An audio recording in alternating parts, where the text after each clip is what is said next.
Amsterdam. And it is a pleasure for us to start officially with this conference. And the first one is in one of the most important figures in science and politics related to blue carbon. Ladies and gentlemen, to help us start officially the International Conference for Wetlands and Blue Carbon Conference. Here in Santa Marta, we have the honor of greeting Dr. Stephen Crooks. Dr. Crooks is a coastal researcher, a specialist in restoration, and also chair of Interdisciplinary Associates, has more than 30 years of global experience helping define how nations manage and finance their coastal ecosystems, and also the co-chair of the International Blue Carbon Working Group, and also the architect founder of the Blue Carbon Initiative, and has also developed methodologies that are now currently guiding the generation and creation of blue carbon credits with wetland restoration throughout the world. So please welcome Dr. Stephen Crooks.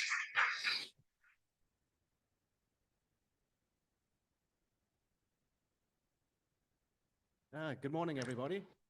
Good morning. It's a great honor to be giving a keynote here. Thank you very much to the organizers for the invitation. I love these events. These are fantastic. You know, it's a great opportunity to reconnect with old friends and to meet new friends who will become old friends.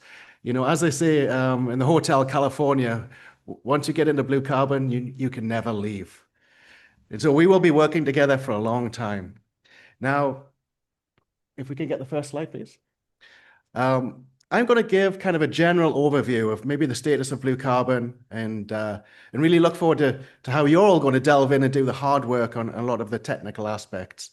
I'm going to recognize a lot of my colleagues here as I've been thinking through this presentation. I really draw upon the insights and energy of everybody, of others. Actually, I'm going to mention Adam here, Adam Carl, who's with our group. Adam there at the back lives here in Colombia and works with us on the carbon project. So please say hi to Adam. There we go. So I'm going to move quite quickly. We've got a lot of ground to cover, and I'm going to give a bit of an introduction. You know, I'd like us to maybe think a little bit about the importance of blue carbon ecosystems. I don't really need to tell all you about that, but I'll touch upon that. How do we think about linking science and management together to catalyze action? You know, where are we on blue carbon markets? There's a lot of interest here, of course, and there was always, where's the money once you start talking about the science and the needs? How do we start recognizing more credits for the types of projects that we're looking at? How do we get more value out of the credits that we're generating? And what are the tools in new science that's emerging as we start to think about taking science to management to finance mechanisms and try and tie this all together? So I'm going to touch around all of this. And of course, MRV and how we standardize all of these approaches really feeds through all of this.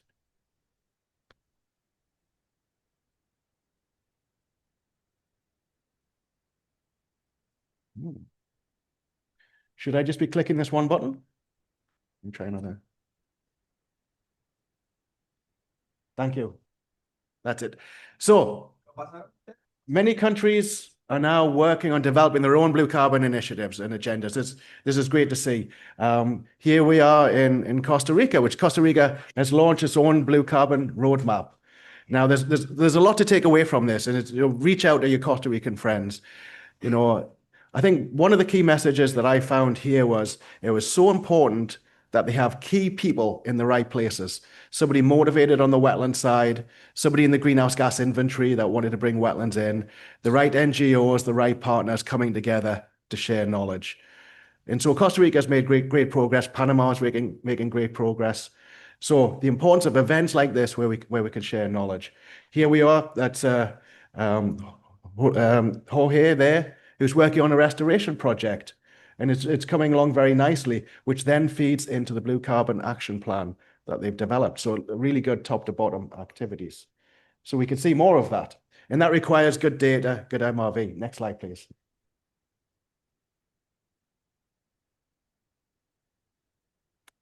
Next slide.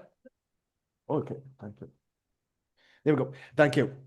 So where does blue carbon fit in? So this is an old slide from 2017, and it really shows natural climate solutions where different ecosystems fit together. And of course, at the very top is forestry, because forestry has size and scale. But when you come all the way down, wetlands are very important, and coastal wetlands are very important. Now, what's particularly important about coastal wetlands is that a lot of things are dense together. They're small areas, but they pack a lot of punch. And when we think of all ecosystem benefits, I'm not going to go through these one by one, but they have so many benefits. A very high percentage of ocean fisheries come out of coastal wetlands. They provide resilience and flood protection to coastal communities.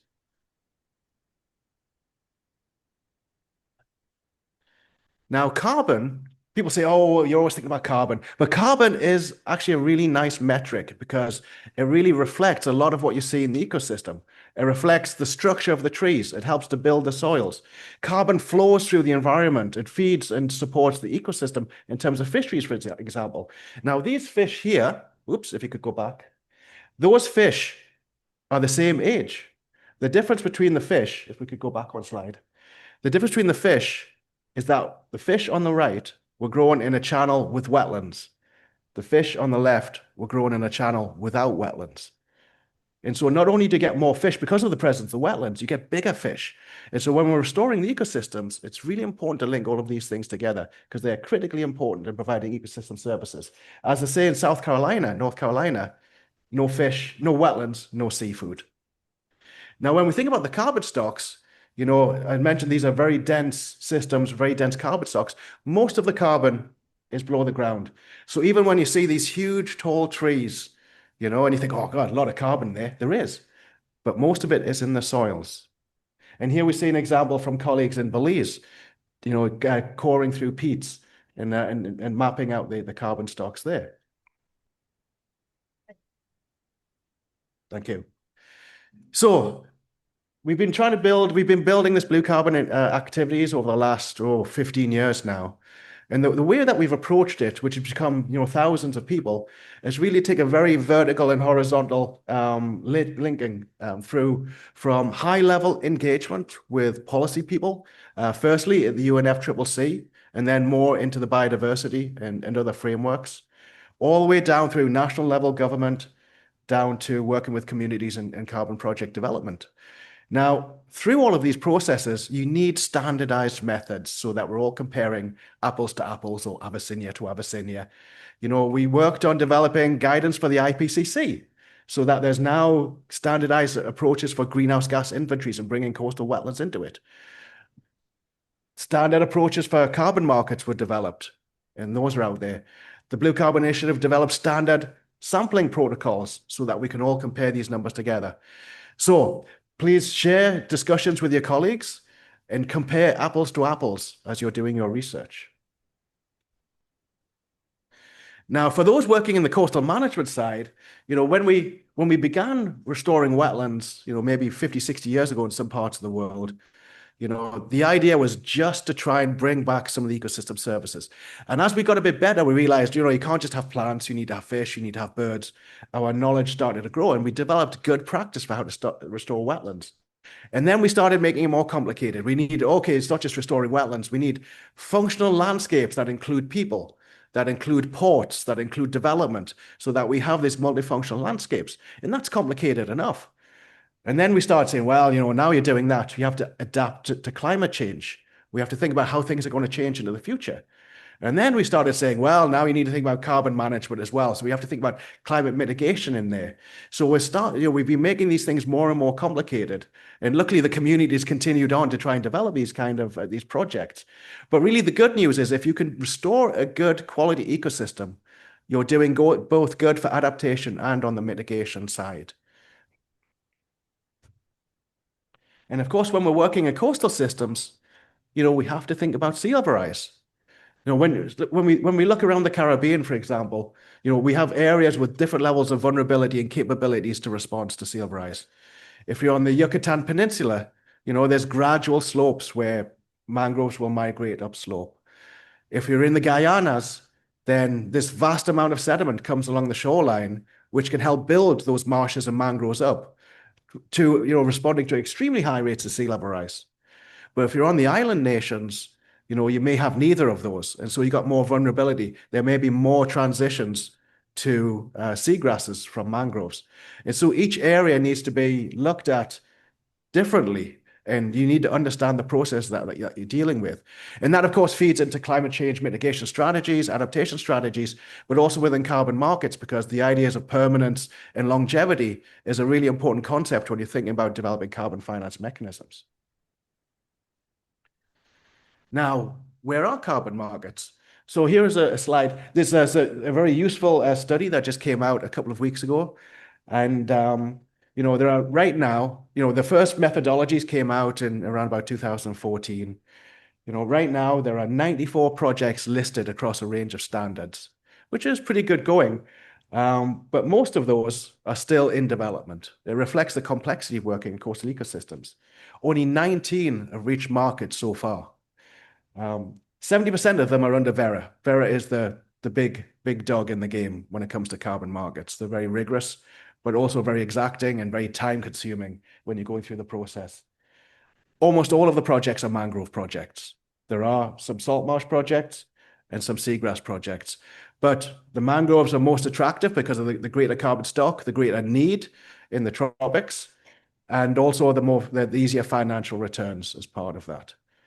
But we're seeing other projects develop. What is also interesting here is that you're seeing projects, I don't know if you can see the sort of blue color at the bottom, projects are thinking with a 60-year lifespan, which is really what you should be thinking about when you're working with natural climate solutions.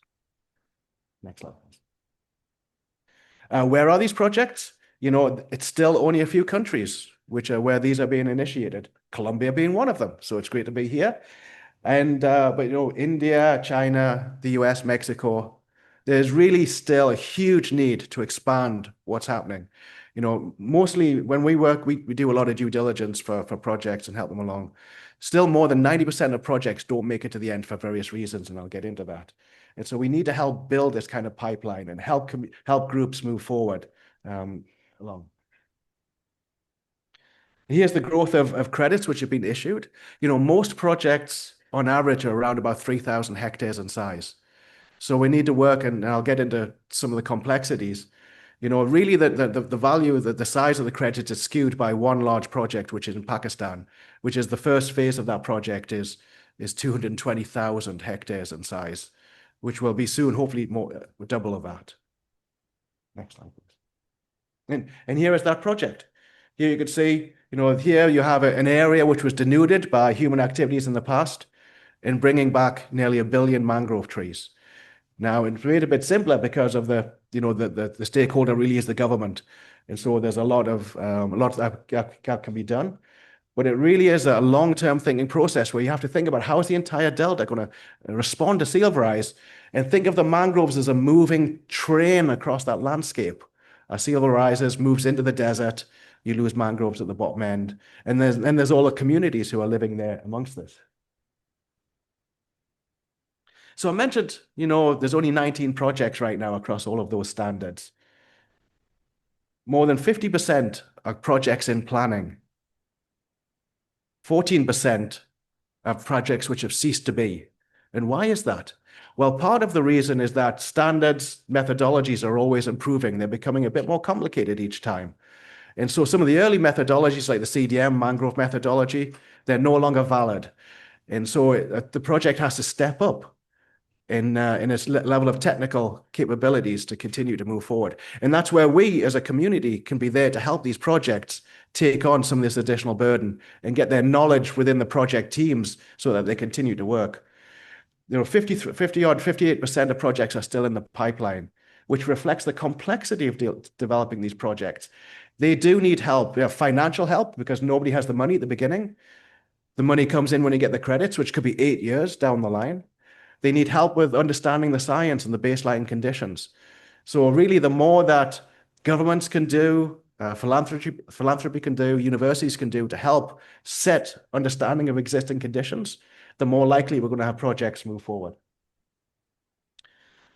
What is the potential? Other colleagues came out with a paper just a couple of weeks ago here looking at, what can you do with a certain amount of money, and what are the potential emissions reductions? And I've outlined in red here that the Caribbean region and also Mexico and Central America. And they looked at a number of projects, restorable area. They say 65,000 hectares of restorable area around the Caribbean. That would remove potentially 52 million tons of CO2 if those areas were restored. And roughly 31 million of those tons could be done for a price of $20 per ton. Now, I'm skeptical about what you could do for $20 a ton because we work on a lot of projects, and rarely do we see projects where you can do that because of complexity. But that's promising that these are going there. So I would really love a conversation with each of you as you'll be thinking about your projects and what do you think the costs are to moving forward. Next slide, please. And when I think about costs, we showed the Pakistan project, which is, planting trees. There's lots of space. It's a relatively straightforward project in a very tough environment. But, when you think about Colombia, you think in this case, Yucatan, a lot of the wetlands destruction has been done because of infrastructure coming in. And what you need to do is restore the hydrology, but still maintain corridors for people to migrate, businesses to develop, people to retreat when you have a hurricane. And so now these days, the first question is, who can build me a bridge when we think about a project?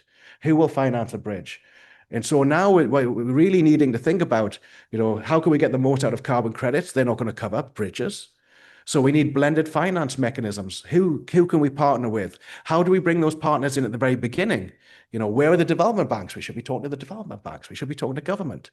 How do we bring these partners together at the beginning so that we can set the scene for the project so the money can be used to support the communities to get what they need in the environment? So how do we find a few more credits? I'm going to talk about a couple of things, methane emissions reductions, and also alkalinity reduction. Next slide, please. Now I'm going to take you to Suriname and beautiful, beautiful mangroves. And here was some research that we undertook with the Smithsonian and the government of Suriname. And we wanted to understand in this landscape, which has 186,000 hectares of abandoned land, it has all of these mangroves which are being converted to other uses. What are the methane emissions reductions? There was no data on this. And so here's what the landscape looks like close to Paramaribo. And you can see a mangrove fringe, very dense, rich mangroves. It goes back into coastal peat swamps. There's agriculture in here. There are mangroves which were converted to rice fields. The rice fields, some of them were abandoned. Some of them have been restoring themselves. Some of them become salt marshes. It's a hugely complicated ecosystem. And so we went out and we just took an instrument and started measuring methane just to find out what was going on. Oh, next slide, please. That's good. And so here's some of the data. There's Professor Naipal from Suriname that many will know, took us out in the field. Now, the green here is mangrove. The red is ponded areas, destroyed mangroves become ponds. The yellow is where mangroves are dying. Now, what we see is that following the science, luckily mangroves go to university, that they're not releasing methane because it's saline system, your methane emissions are low, which is very good. Now, your ponded areas are just churning out methane, huge amounts of methane because the salinities are very low. There's a lot of labile carbon floating around. And then when you look at where the mangroves are dying, because there's a lot of rich mangrove soils, which have become deeply anoxic in freshwater conditions, huge amounts of methane coming out of these systems. And so really, when you look at this, the value of a potential climate mitigation action, yeah, you can restore the trees, which is clearly a good thing to do. But just the methane emissions reductions alone would have a huge climate benefit. So we need to be pulling a lot of this together when we think about how can we finance these kind of projects together. And so when you think about Suriname, you have an eroding coastline, so there's massive areas of mangroves to protect. You have restoration opportunities, so great opportunities for rebuilding ecosystems and reducing carbon emissions, but then the potential of reducing methane emissions at the same time. And methane emissions reductions are non-reversible. There's no permanence risk. So it's a very attractive type of project, but it's technically complicated to do. And so you require a certain level of capacity. You need funding agencies to come help and build up the capacity to do that and bring the technology. And then there's flows of material. We've known for decades about the flows of carbon from coastal wetlands into the ocean. Here's the work of Robert Twilley from 1986, for example. But it's not just the organic carbon, it's also the inorganic carbon. And when I was starting to think about alkalinity, what's not recognized in the carbon markets, what's not recognized in greenhouse gas inventory guidance yet, is the flows of inorganic carbon, which is captured by the carbon processes within the wetland soils, which then goes into the ocean and gets stored as bicarbonate. It actually sequesters CO2 from the water column, which equilibrates with the atmosphere. We've been polluting our oceans with acidity for so long and acidifying the oceans. We can actually add alkalinity back into the oceans and bring down the acidity to some small degree. But we can recognize the flows of alkalinity from the coastal wetlands into the ocean as additional sources of carbon credits. So we're working on that right now. But this is the kind of thing which is very labor intensive. It requires technology. It requires standardization of techniques. And so here you have to be out there. You have to get a year's worth of data to be representative. You need vertical fluxes. You need lateral fluxes. So it's complicated. So next slide. Oh, there's a slide missing. Let's go back one. And so there are a group who are working through NASA who are working right now to develop standardized techniques and hopefully default values so that everybody else does not need to do such hard work all of the time. And so if we can get these standardized approaches together, we can start developing these data sets around the world, and then we can add the alkalinity in, which is probably about the equivalent of soil carbon sequestration. You sequester CO2, it goes in the ocean, but when you preserve wetlands, you effectively store alkalinity also in the wetlands. I'll try and say it simply that way. So conservation and restoration is both good. Yes, please. And now there are models which help us understand. This is the University of Louisiana, LSU. And they have a model where you can ask the model, if I put in alkalinity into the ocean, how long will it stay in the ocean? What will be the fate? What is the relationship with the atmosphere? So we're getting to the point now where we can quantify, or soon we'll be able to quantify, fluxes from wetlands and also the fate at the other end, when we need to know both for carbon markets. Okay, raising the value of carbon credits, the environmental social benefits. Where we see projects go wrong sometimes is they think all about carbon. They don't think about the people. They don't think about the environmental benefits, or at least they don't articulate them as well as they might. Pakistan, for example, very quickly, 42,000 people living within the project area. And the project brings clean drinking water, brings education, brings medical facilities to these people. Now, for people who are buying carbon credits, that's what corporations are interested in. They want to be associated with a project that improves the quality of life. And yes, then they get carbon credits on the side from that. This is what's really important to them. But there's the ecosystem part too. A lot of early projects, not necessarily the blue carbon, were just about going out and planting trees in rows. But what we're really trying to do is we're trying to restore the ecosystem. And so that means the science community, the ecologists, the hydrologists have to inform projects on what is good practice for restoration. How do we bring back good channel networks that bring habitat for fish? How do we include pond habitat within the ecosystem? How do we make sure we have the ecotone at the top end and the bottom end, which is where a lot of the rich ecology is included? Here's a project. This is something we built 20 years ago, and this was a project for habitat mitigation credits. So it wasn't for carbon; it was for fish. And so here you can see how with excavation work in this case, you can build the structure that really sets the template for habitat restoration. And for our carbon projects, we need to be incorporating these kind of thinking into them. And of course, the projects are struggling with finances, but we still need to raise the bar when it comes to ecology. So, some tools to help us move forward. One of which is a framework guidance document that was developed with the World Bank to help countries assess their readiness in terms of the science, their policy status, institutions, and where are they would think through different finance mechanisms.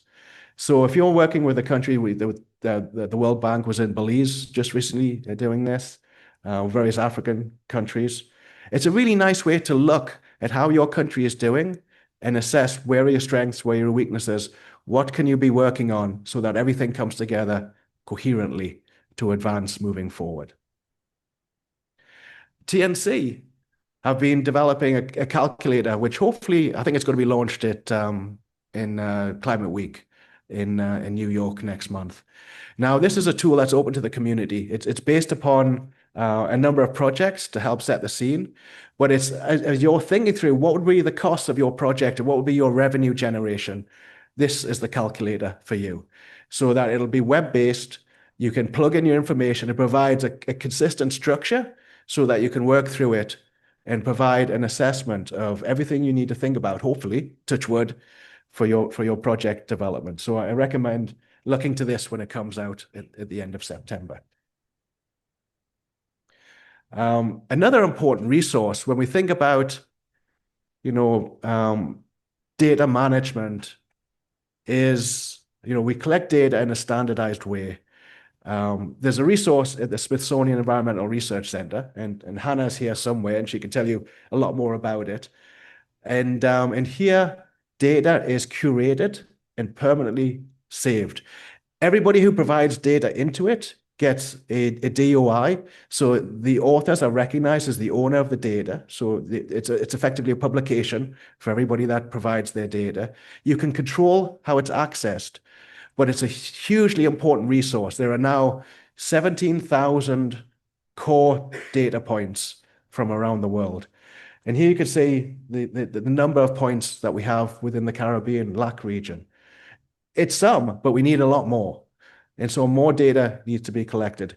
Colleagues there from Belize, you can see there with tins, that probably represents 3 data points there. Each data point collected in a standardized way, which is now included in the archive, which then allows Belize to think about their greenhouse gas inventories, their climate policies, and potentially carbon project development.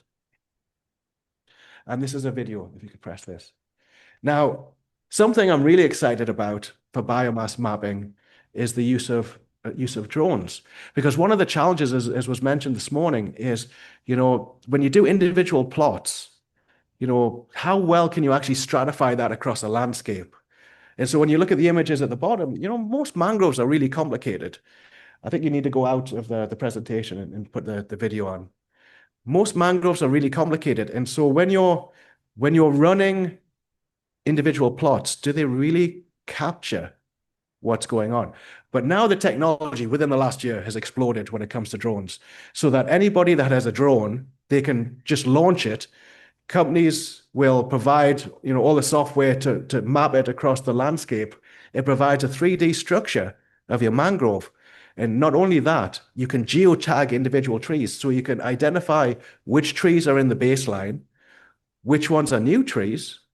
And then as your project evolves, you can quantify the biomass in the trees in the baseline and the trees in the project. So this is really, I think, going to be very helpful, because I was thinking there's a lot of projects can't happen because of complexity, but the technology which is developing now for MRV, I think is now making these things possible. And it's a little shame that the video won't work, because it was working earlier on this morning, but you're just going to have to, oh, here it is. So this is a digital representation of a mangrove in Puerto Rico. And so here you can see, you can capture the 3D structure of the trees beautifully.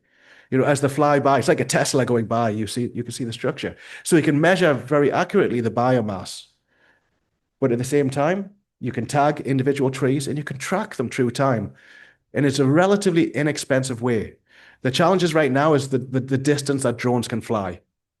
And so this technology will only continue to improve. So I'm really curious to talk with some of my colleagues here. How does this compare with LiDAR? Because LiDAR can cover bigger areas and the like. So we'll see how all of these things come together. So thank you.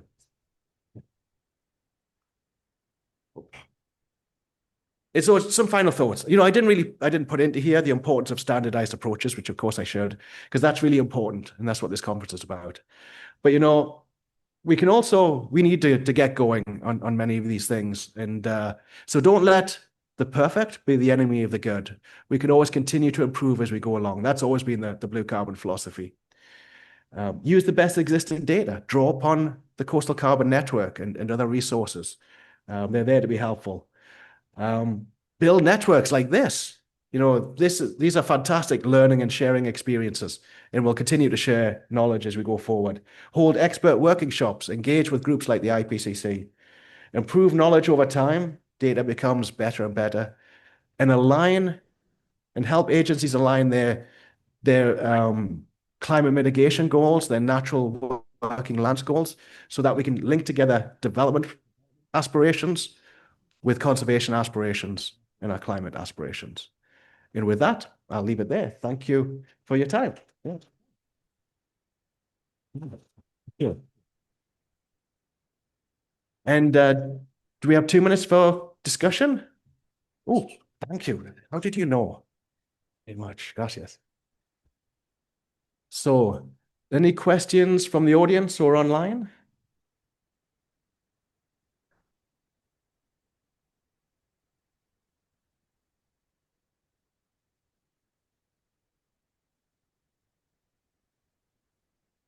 Thank you. Thank you.